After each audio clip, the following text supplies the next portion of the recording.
नमस्कार, मी डॉक्टर लीना बोरुडे रक्षिता आयुर्वेदमध्ये तुमचं स्वागत करते. दिवाळीचा सण अगदी तोंडावर आला आहे की नाही? दिवाळी म्हटलं की आपल्याला फराळ, फटाके, त्याच्यानंतर नवीन कपडे, रोषणाई, दिव्या, आकाशकंदील ह्या सगळ्या गोष्टी आठवतात. त्याचबरोबर आणखीन एक गोष्ट आठवते, ती म्हणजे अभ्यंगस्नान.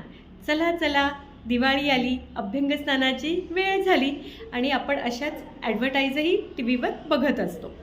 तर दिवाळीमध्ये अभ्यंगस्नानाला अतिशय महत्त्व आहे, कारण दिवाळीचा सण ज्या ऋतूत सुरू होतो, म्हणजे हेमंत ऋतूची नुकतीच सुरुवात झालेली असते. हळूहळू अशी छानशी गुलाबी थंडी पडायला लागते आणि आपली ही दिवाळी त्यामध्ये येते आणि थंडीचा तडाखा हळूहळू वाढणार असतो आणि ही गुलाबी थंडी नंतर बोचरीसुद्धा होते. छान असं थंड हवा सुटत असते. पण या सगळ्यामध्ये मग काय होतं, आपली त्वचा ही रुक्ष होते, ड्राय व्हायला लागते. आधीचा शरद ऋतू नुकताच संपलेला असतो. शरद ऋतूमध्ये पित्त अतिशय वाढलेलं असतं, पित्ताचा प्रकोप झालेला असतो आणि त्या उष्णतेचा परिणाम म्हणून सुद्धा त्वचा ही ड्राय झालेली असते. मग अशा वेळेला त्वचेला स्निग्धतेची अपेक्षा असते. तर ही स्निग्धता फक्त पाणी पिऊन वाढत नसते बरं का. बऱ्याच लोकांचा असा गैरसमज आहे की आपण पाणी खूप कमी प्यालं तर किंवा पाणी कमी प्रमाणात घेतलं तर आपली त्वचा ही चांगली राहत नाही, ती डल होते. काही अंशी पाणी कमी पडलं तर त्वचा डल होते, पण जी स्निग्धता अपेक्षित आहे ती पाण्यातनं मिळत नाही. पाण्यातनं ओलावा जरूर मिळतो, पण ती जी स्निग्धता आहे ना, ती तुम्हाला कशाने मिळते तर तेलाने मिळत असते. तेल हा अतिशय छान असा स्निग्ध पदार्थ आहे, ज्याची आपल्या स्किनला, त्वचेला अत्यंत गरज आहे. म्हणून दिवाळीत अभ्यंगस्नानाची सुरुवात करायला सांगितलेली आहे. आणि मग हे जे दिवाळीतलं अभ्यंगस्नान आहे हे तेव्हाच करायचं आहे का? तर अजिबात नाही. हे आपल्याला वर्षभर, म्हणजे खरं तर याची सवय लावून घ्यायची असते आणि नित्यनेमाने रोज अभ्यंग हे केलंच पाहिजे. अभ्यंग स्नानासाठी आमच्या आयुर्वेदात काय सांगितलेलं आहे तर अभ्यंगम आचरेत नित्यम. म्हणजे काय तर हे रोज करायचं आहे, ही नित्य करण्याची गोष्ट आहे. तुमच्या दिनचर्येमध्ये अभ्यंगाचा समावेश हा असलाच पाहिजे. आता बरेच लोक म्हणतात की आम्हाला वेळच नसतो, ऑफिसला जायचं असतं, कामाला जायचं असतं, घरातली कामं असतात, तर मग हे अभ्यंग करायचं कधी? तरी समजा तुम्हाला रोज संपूर्ण शरीराला तेल लावायला वेळ नाही झाला तरी तुम्ही शिरो अभ्यंग, म्हणजे डोक्याला तेल लावायचं आहे, कानाला, तळहात, तळपाय आणि तुमच्या नाभी प्रदेशी तेल जरूर लावायचं आहे. कमीत कमी एवढं तरी नक्की कराच. खरं तर रोज तेल लावण्याचे फायदे खूप जास्त आहेत. ते काय काय आहेत ते मी तुम्हाला सांगते. रोज अंगाला तेल लावून मालिश केल्यामुळे तुमचं वार्धक्य दूर राहतं. म्हणजे काय, तुमची एजिंग प्रोसेस डिले होते. आजकाल सगळ्यांनाच, म्हणजे खरं तर स्त्रिया असू द्या किंवा पुरुष असू द्या, म्हातारपण कुणाला आवडतं बरं? कुणालाच नाही. मग जर हे म्हातारपण दूर ठेवायचं असेल, आपली त्वचेवर आपल्याला सुरकुत्या नको असतील, त्वचा छान, सुंदर, कोमल, स्निग्ध दिसावी अशी वाटत असेल, तर बाजारात आपण ज्या बऱ्याचशा जाहिराती दाखवल्या जातात, खरं तर त्याला आपण भुलतो, त्या प्रलोभनांना बळी पडतो आणि वेगळे वेगळे केमिकल्सचा मारा आपल्या शरीरावर, त्वचेवर आपण चालू ठेवतो.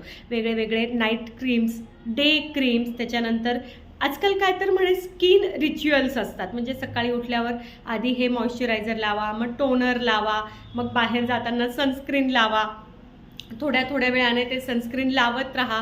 घरी आणखीन काय ते वेगळे वेगळे ॲसिड्स निघाले आहेत, सिरम्स निघाले आहेत. नको नको तितके केमिकल्स आपण आपल्या त्वचेवर वापरत असतो. आणि ते साबण, आंघोळीसाठी ते सर्रास साबणाचा वापर केला जातो, ज्यामध्ये भरपूर मोठ्या प्रमाणात केमिकल बेस असतो. अगदी तुम्ही फेस वॉश, बॉडी वॉश जरी म्हणले तरी त्याच्यात सुद्धा खूप मोठ्या प्रमाणात केमिकल्स असतात. म्हणूनच त्याला तो फेस येत असतो, जो आपल्या सगळ्यांना खूप आवडतो. पण या सगळ्यामुळे तुमच्या त्वचेतले जे नॅचरल ऑइल्स आहेत, जी नॅचरल नैसर्गिक स्निग्धता आहे ती कमी होत असते आणि ही सगळी स्निग्धता ते केमिकल्स ओढून घेतात आणि स्किन खूप ड्राय दिसते. मग काय करायचं, मग पुन्हा महागडी काहीतरी मॉइश्चरायझर घ्यायचं आणि ते लावत बसायचं आणि मग होतं आहे का, त्याच्यावर रेश पडती आहे का बघायचं आणि ते पडतेच. आत्ता लावलं आहे 2-4 तास चांगलं राहतं, अगदीच खूप महाग असतील तर 5-6-8 तास चांगलं राहतं, पण पुन्हा गाडी मूळ पदावर येते की त्वचा दुसऱ्या दिवशी सकाळी उठल्यावर पुन्हा ड्रायच झालेली असते. मग हे असं सगळं होऊ नये असं वाटत असेल तर तुम्ही अभ्यंग नियमित करायलाच हवं. मग आता अंगाला तेल लावायचं म्हणजे आता स्पाजमध्ये किंवा आमच्या क्लिनिक्समध्ये आम्ही जे मसाज करतो तेवढं मर्दन त्यात अपेक्षित नाही आहे, तर तुम्हाला ते तेल तुमच्या त्वचेमध्ये जिरवणं अपेक्षित आहे. ते तेल जिरलं पाहिजे. जिरल्यामुळे ते हळूहळू आतल्या टिश्यूजपर्यंत जात जात स्किनच्या खाली फॅट्स, मसल्स आणि बोन्सपर्यंत ते जाणं अपेक्षित आहे, कारण त्याचे तेवढे छान फायदे आहेत. मी तुम्हाला सांगितलं पहिला फायदा सगळ्यात महत्त्वाचा की तुमची एजिंग प्रोसेस डिले होते, म्हातारपण दूर ठेवलं जातं. त्यामुळे अभ्यंग नियमित तुम्ही करालच. त्वचा हा सगळ्यात मोठा अवयव आहे आणि ते वातदोषाचं स्थान आहे. त्यामुळे तिथे तेल लावल्यानंतर वातदोषाचं संतुलन व्हायला मदत होते. वातदोषाचं संतुलन झालं की पित्त आणि कफदोषसुद्धा संतुलित व्हायला नॅचरलीच मदत होत असते. त्यामुळे हे वातदोषाचं संतुलन होणं अत्यंत गरजेचं आहे. आपण दिवसभरात थकलेलं असतो, भरपूर शारीरिक मानसिक श्रम झालेले असतात, तर हे श्रम दूर करण्याचं कामसुद्धा हे अभ्यंग करत असतं. आपला श्रम त्याच्यामुळे जे शारीरिक कष्टामुळे शरीर थकलेलं असतं तर तो थकवा दूर व्हायला अभ्यंगामुळे मदत होते. मग आणखीन काय फायदा होतो तर तो आपल्या डोळ्यांचं आरोग्य सुधारतं, दृष्टी सुधारते. म्हणजे तुम्ही जर नियमित अभ्यंग केलं ना तर चष्म्याचा नंबरसुद्धा कमी व्हायला मदत होऊ शकते. त्वचेवरच्या सुरकुत्या, काळेपणा, त्याच्यानंतर वेगळे वेगळे पडलेले डाग, वांग हे सुद्धा दूर व्हायला मदत होत असते. बऱ्याच लोकांचा आपण बघतो की त्वचा अशी काळवंडलेली दिसते आणि सुरकुतलेली आणि अशी अगदी डल झालेली दिसते, कारण त्याची नॅचरल स्निग्धता कमी झालेली असते. त्यामुळे जर हे तेल विशिष्ट औषधींनी सिद्ध केलेलं जर ते तेल असेल आणि ते जर तेल तुम्ही अंगात जिरवलं, त्वचेत जिरवलं, तर त्यामुळे हे सगळे प्रॉब्लेम दूर होताना दिसतात. त्याचबरोबरीने आपलं शरीर पुष्ट होतं. चांगलं म्हणजे तुम्ही म्हणू शकतात की त्वचेला एक प्रकारची आपल्या शरीराला पुष्टी येते. तुमच्या स्नायूंना बळकटी येते, हाडांना, अस्थिधातूला बळकटी येते आणि तसंच तुमचे फॅट्स कमी व्हायला पण मदत होतात.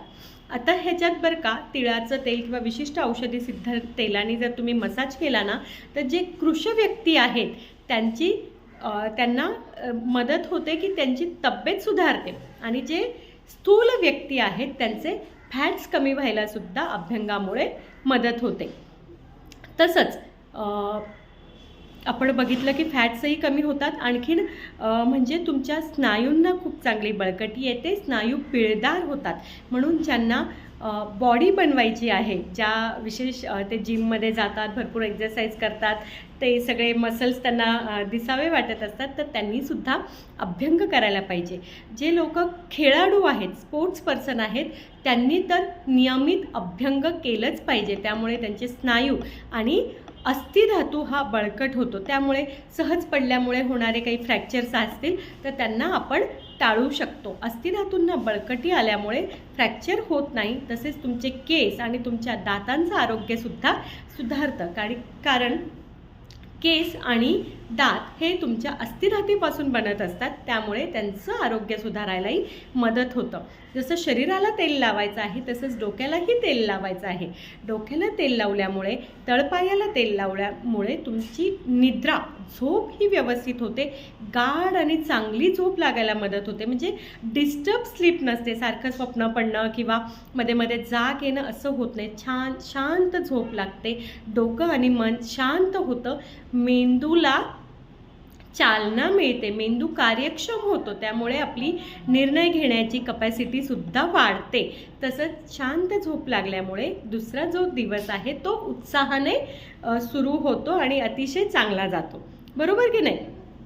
तसंच आणखीन काय फायदे आहेत याचे, तर अभ्यंगामुळे तुम्हाला मी सांगितलं की संपूर्ण शरीराला बळकटी येते, शरीर दृढ होतं. म्हणजे त्याला एक प्रकारचं तुम्ही म्हणतात की स्ट्रेंथनिंग होतं.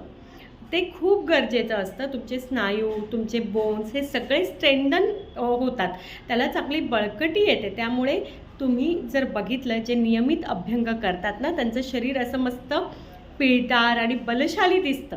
त्यामुळे जे ऋतूचे परिणाम आपल्या शरीरावर होतात, म्हणजे तुम्ही बघितलं आहे बऱ्याच लोकांना जरा बदलला, वातावरण बदललं की लगेच आजारी पडतात. तर ते व्याधिक्षमत्व वाढायलाही मदत होते. आपल्या शरीराची क्षमता सुधारते की आपण वातावरणात होणारे बदल सहज ॲक्सेप्ट करू शकतो आणि आपल्याला त्याचे फारसे त्रास होत नाही. तर हे सगळे फायदे आपल्याला अभ्यंगामुळे होताना दिसतात. म्हणून आजपासूनच फक्त दिवाळीतच नाही तर रोज नियमित अभ्यंगाची सवय तुम्ही नक्की लावून घ्या. फक्त अभ्यंग म्हणजे इथे संपत नाही बरं का, तर अभ्यंगानंतर येतं उद्वर्तन. उद्वर्तन म्हणजे काय, तर त्याला तुम्ही जे आजकालच्या भाषेत स्क्रबिंग म्हणतात ना, ते स्क्रबिंग किंवा आपल्या मराठी भाषेत उठणं म्हणतो. दिवाळीत उठणं तर फेमसच आहे, पण हे फक्त जे तुम्ही बाजारात बघितलं की अगदी 10, 20, 30 रुपयाला उठण्याचे पॅक मिळतात, पण त्याच्यामध्ये मोस्टली आर्टिफिशियल फ्रॅग्रन्स वापरलेला असतो. त्याच्यात बऱ्याचदा जे नॅचरल घटक आयुर्वेदिक वनस्पतींचा वापर करायला पाहिजे तो नसून त्यामध्ये लाकडाचा भुसा वगैरे आणि काय काय घातलेलं असतं त्यांनाच माहिती. पण जर तुम्ही आमच्याकडे म्हणजे आयुर्वेद वैद्यांकडे बघितलं तर आम्ही अत्यंत ऑथेंटिक पद्धतीने उठणं बनवतो. त्यात चंदन असतं, अनंत मूळ असतं, मंजिष्ठा आहे, त्याच्यानंतर त्रिफळा आहे, संत्रा साल आहे, आवळा आहे, असे भरपूर वेगळे वेगळे घटक त्याच्यात वापरलेले असतात, ज्याच्यामुळे तुमची स्किन ही छान स्वच्छ साफ होते, ती डेड स्किन निघून जाते, ब्लॅक हेड्स, व्हाईट हेड्स हे सुद्धा निघायला मदत होते, पिंपल्सचं प्रमाण कमी होतं, तुमच्या त्वचेला नॅचरल ग्लो येतो आणि त्वचेचा जो रंग आहे तो सुद्धा सुधारलेला दिसतो, त्वचेचा पोत सुधारतो. जो असा सुरकुतलेला, डल, काळवंडलेला जो चेहरा दिसत असतो किंवा त्वचा दिसत असते, तर ते सगळं कमी व्हायला मदत होते. म्हणून हे उठणं तुम्ही नक्की वापरलं पाहिजे. फक्त लक्षात घ्या की ते ऑथेंटिक असं बनवलेलं आहे, बाजारात मिळणारं सगळंच छान असतं असं नाही. तर भूलथापांना बळी न पडता आपल्याला योग्य काय आहे ते कळलं पाहिजे. आणि मग ते थोडं महाग वाटलं तरी हरकत नाही, कारण बऱ्याचदा काय होतं, आपण स्वस्त आणायला जातो आणि त्याचे साईड इफेक्टसुद्धा दिसू शकतात. तर ऑथेंटिक जे बनवलेले नॅचरल जे प्रॉडक्ट्स आहेत ते तुम्ही वापरा आणि त्याच्यामुळे तुमच्या स्किनमध्ये होणारे फायदे बघा. केसांचे सुद्धा तेलं छान छान आयुर्वेद वैद्यांकडे तुम्हाला ते तेलं मिळतील. त्या तेलांमुळे केसांचं आरोग्य सुधारतं, केस गळती कमी होते, केसांमध्ये होणारा कोंडा, डॅन्ड्रफ कमी व्हायला मदत होते. तसेच आजकाल स्प्लिट एंड्स खूप वाढलेले आहेत, बऱ्याच केमिकल ट्रीटमेंट्स केसांवर केल्या जातात, त्यामुळे केस अतिशय रुक्ष, ड्राय झालेले असतात. तर हा ड्रायनेस घालवण्यासाठी सुद्धा केसांना तेल लावलं तर त्याचा फायदा होताना दिसतो. बऱ्याचदा असं सांगितलं जातं की केसांना तेल लावू नका किंवा तेल लावलं तर लगेच अर्धा 1 तासात 2 तासात तेल धुवा. पण त्यापेक्षा खरं तर आठवड्यातनं 2दा किंवा 3दा रात्री झोपताना छान मस्त हेड मसाज घेतला आणि सकाळी तुम्ही केस वॉश केले. केस वॉश करताना सुद्धा तुम्ही आयुर्वेदिक जे केश धावन चूर्ण मिळतात त्याचा जर तुम्ही वापर केला किंवा आयुर्वेदिक पद्धतीने बनवलेले काही शॅम्पू असतात त्याचाही तुम्ही वापर करू शकता. त्यामुळे तुमच्या केसांचं आरोग्य सुधारायला नक्कीच मदत होणार आहे. आणि आता समजा तुम्हाला उठणं किंवा ह्या काही गोष्टी अवेलेबल नसतील तर तुम्ही घरगुतीसुद्धा काही पदार्थ वापरू शकता. जसं बेसन पीठ आहे, बाजरीचं पीठ आहे किंवा मसूर डाळीचं पीठ आहे. त्याच्यात तुम्ही हळद, दुधाची साय हे सगळं घालून मिक्स करा आणि त्याच्याने तुम्ही अंघोळ करा.